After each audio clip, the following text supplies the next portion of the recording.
अस्सलाम वालेकुम, welcome back to my kitchen corner के साथ। उम्मीद है कि मेरी सब बहनें अपने घरों में खुश होंगी। अल्लाह ताला सबको अपनी ईमान में रखे, बुरी आफात से बचाए, आमीन सुम आमीन। तो आज बनने वाला है जनाब मेरे किचन कॉर्नर में स्ट्रॉबेरी जैम। और माशाल्लाह स्ट्रॉबेरी देखें कितनी खूबसूरत है। स्ट्रॉबेरी से वैसे तो बहुत कुछ बनता है, स्ट्रॉबेरी जूस हो गया, स्ट्रॉबेरी मिल्क शेक हो गया। अल्लाह ताला मेरे भाई को सलामत रखे, ये स्पेशल अपने खेतों की है।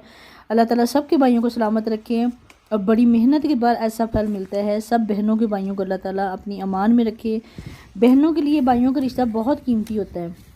रिश्ते तो सारे बड़े कीमती होते हैं, पर माँ बाप के बाद बहन भाई ही एक दूसरे के लिए बड़े कीमती होते हैं। और माशाल्लाह देखें कितना खूबसूरत फल है। अल्लाह ताला ये जितना नाजुक फल है ना, इस पर मेहनत भी इतनी ही ज़्यादा होती है। इस फल के फ़ायदे भी बहुत हैं। इसकी लुक देखें, ये ऐसा एक फ्रूट है जिसको देखने से ही दिल करता है खाने को। ये फ्रूट सबको पसंद है, छोटे हो गए, बड़े हो गए, बुज़ुर्ग हो गए, सबको ये फ्रूट देखने को अच्छा लगता है। इसकी ये फ्रूट सिर्फ खाया नहीं जाता, ये डेकोरेशन के तौर पे भी काफ़ी सारी चीज़ों में ऐड होता है। जैम हो गया, चटनी हो गई, आइसक्रीम हो गई, फ्रूट्स हो गए, ट्राइफल हो गया। मतलब कि हर जगह पे इसका जो है ना इस्तेमाल होता है। माशाल्लाह इतना खूबसूरत फल है। और ये मेरी बेटी कैप्चर कर रही है, इसको क्लिक कर रही है, पूरा पूरा फोकस करके उसको क्लिक कर रही है। इतनी शानदार माशाल्लाह स्ट्रॉबेरी सा फल हुआ है। अल्लाह ताला मेरे भाई को सलामत रखे, मैं बार बार कहूँगी। स्पेशल मेरे लिए तोड़ के लेके आया था। तो चलें अपनी रेसिपी स्टार्ट करते हैं। रेसिपी स्टार्ट करने से पहले मैं आपको ये बता दूं कि आपकी सीज़न तो इसका 10-15 दिन हो गई, ये ख़त्म हो चुकी हुई है। और ये मैंने फ्रीज़ करके रखी हुई थी। और फ्रीज़ करने से याद आया कि मेरे पास जितनी भी आती थी, मेरे जो सीज़न में फल जितना भी आता था उसमें मैं से अगर 4 टोकरियाँ आई हैं तो एक मैं रखती थी, बाकी 3 जो है ना मैं कहीं ना कहीं बेच देती थी। वैसे आपस की बात है, आज मैं कहूँगी कि टोकरियाँ तो प्लीज़ जो सौगात के तौर पर अगर फ्रूट्स आपको मिलते हैं तो टोकरी तो नहीं ना मिलती, टोकरी वापस कर दीजिए करिए, ठीक है। और नेक्स्ट अब मैं ये बताती हूँ कि मैंने उसके छिलके उसके उतार के धो के मैं पहले ही फ्रीज़ की हुई थी। उसको मैंने उतार दी हैं सारे, ऊपर से उसकी पत्तियाँ सारी, ऊपर जो होता है उसका ऊपर वाला पोर्शन जो हम खाने के काबिल नहीं होता उसको उतार दिया है। और उतारने के बाद इसको मैं अब पैन में डाल दिया है। और ये 1 किलो के करीब है। और माशाल्लाह देखें इतनी फ्रीज़ मैं 5 से 6 दिन हो गए फ्रीज़ हुई, बहुत पुरानी फ्रीज़ भी नहीं हुई और बहुत पुरानी फ्रीज़ हुई कि स्ट्रॉबेरी की कोई भी चीज़ नहीं बनाई। कोई भी फ्रूट फ्रीज़ करना ही नहीं चाहिए, अगर कर भी दिया जाए तो उसको 10 से ज़्यादा 15 दिन के बाद नहीं इस्तेमाल करना चाहिए। उसकी रंगत चेंज हो जाती है, उसका टेस्ट चेंज हो जाता है। ये 1 किलो के करीब स्ट्रॉबेरी थी और 1 कप मैंने इसमें चीनी ऐड कर दी है। और इसको डायरेक्ट मैंने अब चूल्हे पे नहीं रखना, ना ही इसको कुछ और करना है। और ये बात याद रखिए कि स्ट्रॉबेरी जैम हो गया, स्ट्रॉबेरी चटनी हो गई, किसी भी फ्रूट का जैम हो गया, उसमें पानी नहीं आपने ऐड करना, ठीक है। ये आपको बात याद रखनी पड़ेगी। कोई भी फ्रूट्स का जैम हो गया उसमें पानी ऐड नहीं करना। इसको मैंने चीनी में अच्छी तरह मिक्स करके 20 से 25 मिनट या आधा घंटे के लिए रख दिया है। उतनी देर में कोई और काम करेंगे, आधा घंटा गुजर जाना, उतना कौन सा मसला होता है। तो ये वैसे भी सेहत के लिए बहुत मुफीद फल है। इससे ये है कि ये वेट लूज़ करने के काम आता है और कोलेस्ट्रॉल लेवल को कम करता है, बीपी से बहुत हद तक कंट्रोल रहता है, बिल्कुल फ्रेश ब्लड बनता है और आँखों के लिए बेहद मुफीद है।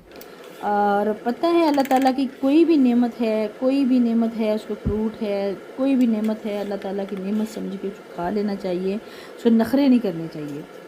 तो मैं तो खा पी जाती हूँ, ठीक है। और सौगात के तौर पे आती है, मैं तो कभी भी ज़ाया नहीं करती, ना मैं ज़ाया करती हूँ। मैं बल्कि जब जिस सीज़न में मुझे आती है, मेरी कोशिश होती है कि मैं सुबह दोपहर शाम स्ट्रॉबेरी ही खाऊं। इतनी खूबसूरत देखने में लगती है और काट के प्लेट भर के ऊपर नमक डाल के खाने का मज़ा ही और होता है। और मैं खाती भी हूँ, ये नहीं कि मैं सिर्फ बता रही हूँ। यकीन करें, मैं सुबह दोपहर शाम मेरा दिल होता है कि मैं स्ट्रॉबेरी ही खाऊँ और मैं खाती भी हूँ।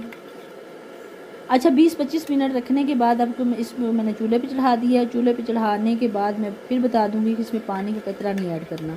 इसने जो अपना पानी छोड़ा था चीनी ने और स्ट्रॉबेरी ने, उसी पानी में इसने पकना है। और पकने के बाद ये जेलेटिन पाउडर है, ये मैं बता दूँगी कि कब ऐड करना है और इससे ऐड करने से क्या होगा। तो ये मार्केट से इजीली अवेलेबल होता है, आराम से मिल जाता है। ये भी इन्होंने भी ट्राइफल पे यूज़ की हुई। स्ट्रॉबेरी जैम हो गया, स्ट्रॉबेरी की ग्रेवी हो गई, किसी भी किस्म से स्ट्रॉबेरी की कोई भी चीज़ बनाएं तो उसमें पानी ऐड ना करें और बहुत ही शानदार चीज़ बनती है। घर में जो भी जैम बना होता है उसकी टेस्ट ही अलग होता है। यकीन जाने कि ये जो स्ट्रॉबेरी का जैम बनता है ये इतना शानदार होता है, इसकी लुक इतनी अच्छी होती है, इसका टेस्ट इतना अच्छा होता है कि बाज़ार का जैम में इसके आगे कुछ नहीं लग रहा होता। सबसे बड़ी बात है कि फ़्रेश स्ट्रॉबेरी है, फ़्रेश जैम है, फ़्रेश इसकी चीज़ बनेगी, तो फ़्रेशनेस का तो एहसास ही और होता है। तो उसको मैंने उतार दिया था 10-15 मिनट पकाने के बाद। जैसे आप देखें कि उसके पल्प सारे गल गए हैं। कुछ लोगों को पल्प ज़्यादा अच्छे लगते हैं तो वो ग्राइंड ना करें। मुझे वैसे स्ट्रॉबेरी के जैम में सिवाय एप्पल के कोई और पल्प स्ट्रॉबेरी मुझे बिल्कुल नहीं अच्छी लगती। मुझे ऐसे लगता है जैसे कच्चा कच्चा होता है, कच्ची कच्ची होती है हर चीज़। तो इसको मैंने ठंडा होने के बाद अच्छी तरह ग्राइंड कर लिया। ग्राइंड में 1-2 चक्कर दिलवाएं, बहुत ज़्यादा ग्राइंड नहीं करना। उसके बाद दोबारा फिर हमने देगची में ऐड करना है। देखिए इसकी कलर देखें माशाल्लाह कितना शानदार है। बग़ैर कलर के ये जो है स्ट्रॉबेरी तैयार हो रही है, जैम तैयार हो रहा है। कोई इस पर लिक्विड जो कंसिस्टेंसी है ना, इतनी पतली होनी चाहिए। उसके बाद थिक हो जाएगी थोड़ी देर बाद। उसको फिर दोबारा हमने चूल्हे पे रख देना है पकाने के लिए, और 5 से 10 मिनट फिर पकाना है। 20-25 मिनट के लिए पहले पकाना है ताकि स्ट्रॉबेरी सारी अच्छी तरह गल जाए, और उसके बाद ग्राइंड करने के बाद 5-10 मिनट के लिए दोबारा फिर पकाना है। और अब इसमें हम ऐड कर देंगे जेलेटिन पाउडर ऐड करेंगे, साथ में नींबू का रस ऐड करेंगे। अभी थोड़ा सा ये बॉयल होने के लिए दोबारा स्टार्ट हो जाएगी। आप स्टार्ट देखेंगे, आप देखेंगे इसको सेक लगना शुरू हो गया और स्टार्ट शुरू हो गया, पकना स्टार्ट हो गई है। और बस अब बहुत ज़्यादा इसको नहीं पकाना, नॉर्मल सा 2-3 मिनट या 5 मिनट के लिए पकाएंगे कि थोड़ी सी थिक हो जाए और अच्छी तरह जो है ना नींबू का रस। और इसमें अगर नींबू का रस, जो मैंने नींबू का रस ऐड कर दिया है, अगर आप नींबू डालना चाहते हैं नींबू डालें, अगर आप नहीं डालना चाहते तो आप सिरका भी ऐड कर सकते हैं। तो ये मैंने half teaspoon gelatin powder डाल दिया है। 1 टीस्पून नहीं डालना, ना ही टेबल स्पून डालना, हाफ़ टी स्पून। 1 kg में हाफ़ टी स्पून। इसकी क्वांटिटी याद रखना बहुत ज़रूरी है ताकि ये बहुत थिक ना हो जाए। अगर क्वांटिटी अच्छी नहीं होगी तो ये थिक हो गया। नींबू का रस डालने से उसकी मज़ीद जो है ना शक्ल चेंज हो गई है माशाल्लाह, बिल्कुल फ्रेश हो गया। और गर्म होने के बाद थोड़ा सा लिक्विड पतला हो गया। और ये परेशानी होना कि पतला क्यों हुआ है, अभी इसने थिक होना है। जब इसने जमना है तो थिक मज़ीद हो जाना है। और जिस जार में हमने डालना है जैम, उसको हमने अच्छी तरह धो के या तो दूध में खुश करना है या इसको माइक्रो में रख के अच्छी तरह खुश कर ले। पानी का कतरा बिल्कुल ना हो, सेलन इसमें बिल्कुल ना हो। तो अब ये मैंने डाल के रख दिया है और 15-20 मिनट के लिए इसमें बाहर रखूँगी। जब ये अच्छी तरह ठंडा हो जाएगा तो फिर इसे ढक्कन बंद करके, गर्म का ढक्कन कभी भी बंद ना करें। कोई भी चीज़ गर्म के एयर टाइट ढक्कन बिल्कुल बंद ना करें। तो ये 10-15 मिनट के लिए रहेगी और रहेगा बाहर। और इसको जब ठंडा हो जाएगा फिर इसको उठा के हम फ्रिज में रख देंगे। बाहर भी पड़ा रहेगा, कोई मसला नहीं है। अब ये 1-2 महीने के लिए हम इजीली यूज़ कर सकते हैं। अभी सिर्फ और सिर्फ चेक करने के लिए इसको मैं खाऊंगी। और ये आपने देखा कि प्लेट में मैंने ऐड किया, साथ ही वो थिक होना शुरू हो गया, जमना शुरू हो गया। और जैम बहुत जमा हुआ भी अच्छा नहीं लगता और बहुत पतला भी अच्छा नहीं लगता। ये ऐसे हो कि छुरी की मदद से या कांटे की मदद से या चम्मच की मदद से किसी चीज़ पे हम अप्लाई करें तो हो जाए बस। अब इससे आप सैंडविच खाएं, ब्रेड खाएं, रोटी के साथ खाएं, पराठे के साथ खाएं, चमचियों से खाएं, उंगलियों से खाएं, जैसे मर्ज़ी खाएं। ये आपकी अपनी मर्ज़ी है। ना ये खाने का टाइम था या ना ये चाय का टाइम था। अब हमने इसको सिर्फ चेक किया था, सब कुछ चेक करवाया 1 बाइट, और बहुत मज़े का लगा और बहुत अच्छा और शानदार बना है। और तो ये देखिए, अब मैंने दूसरे दिन इसको निकाला बाहर, जब हम चाय के टाइम पे हमने इसको निकाला है जनाब। ये फ्रिज में पड़ा हुआ था और मैंने आपको घुमा के दिखाया, हिला के दिखाया, हर तरीके से दिखाया। ये अपनी जगह से हिलेगा नहीं जब तक हम छुरी या कांटे या कैंची से चम्मच की मदद से इसको निकालेंगे नहीं, ये हिलेगा नहीं। इतनी खूबसूरत इसकी लेयर है, इतनी खूबसूरत इसकी खुशबू है, घर की खुशबू है। और घर की चीज़ की तो बात ही और होती है, और फ्रेश चीज़ की ख़ास करके।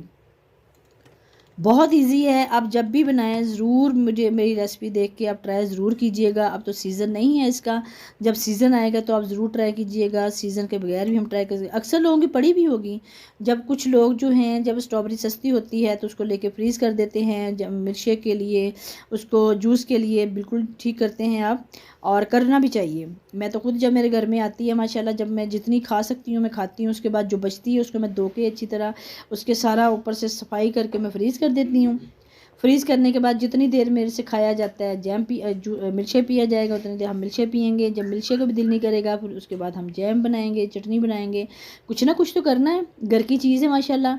और ये देखें, मैंने अब ब्रेड तैयार कर दी है, चाय के साथ हम इसको खाएँगे।